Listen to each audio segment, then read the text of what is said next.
Now I'm going to talk about the Art and Change application and give some tips on how to submit a strong proposal. So if you have the application available in front of you, I'm going to be pointing out particular pages in it and explaining some of the questions there.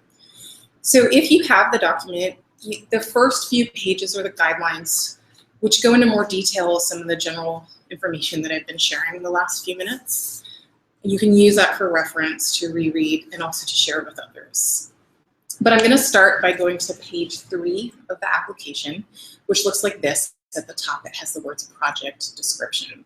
And there are a few things here that I would like to point out. The first is that you'll see that there's a field for the requested amount. This grant is for up to $2,500. So I encourage you to request the full amount unless there's some reason that you don't need that much for your project. The second part is your change partner's name, and we'll talk about that in a moment, about what that means. Then you'll see that there's a project start date and the project end date. Now these dates are really up to you depending on the scope of the project.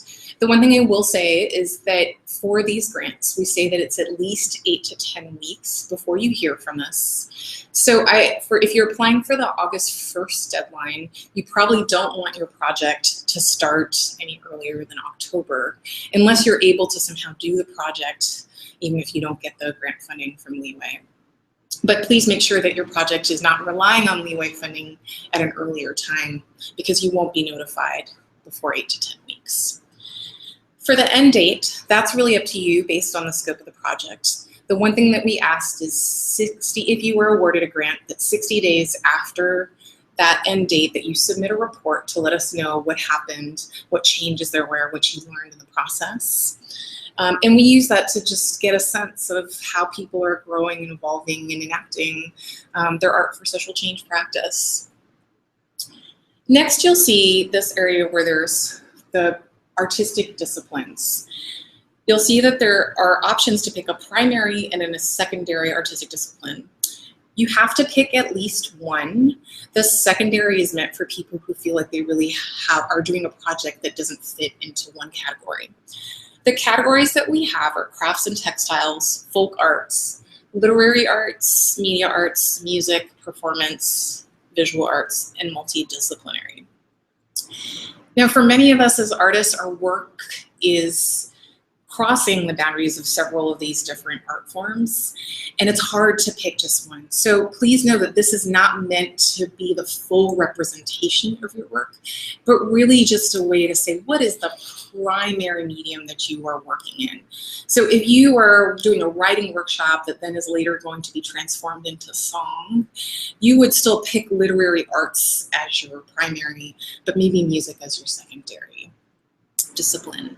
We encourage you, there is a category that says multidisciplinary, but I encourage you not to choose that unless your work truly is working across a number of disciplines at once. And the reason for that is because it doesn't give the panel a sense of what the real heart of the work is and what the main form that you're working in is. In this next section, it's called the social change intent, or the vision of your work. And you'll see again, this is another place where we're asking you to pick a category.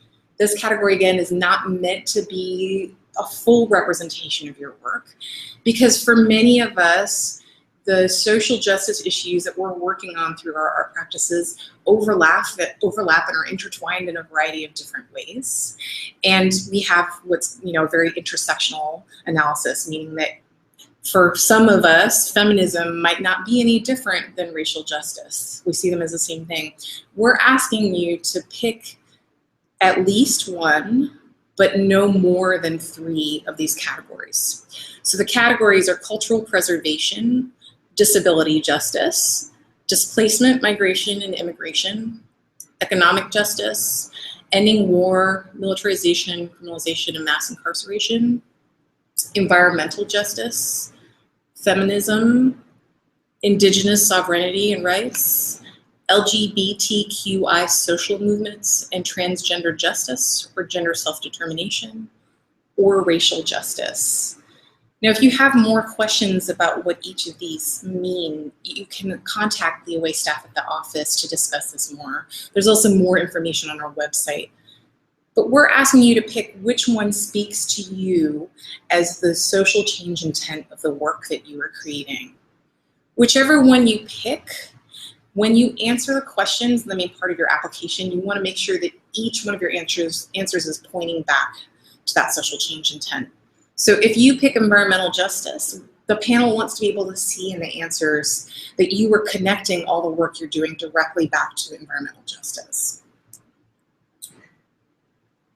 In this part, you'll see it's just a short description of your project. Here's where you're going to give a brief summary of the overview. You might think about this of the who, what, when, and where. I'm going to do this number of workshops or this number of performances in this location with these folks in this community, hoping for this output. This is also to give a little sense of who you are. I'm an artist that works in this medium, but here you just want a very top level summary, so don't try to put too much complicated information there. Think about this as being maybe the first place that the panel might look for a general sense of what your project is about.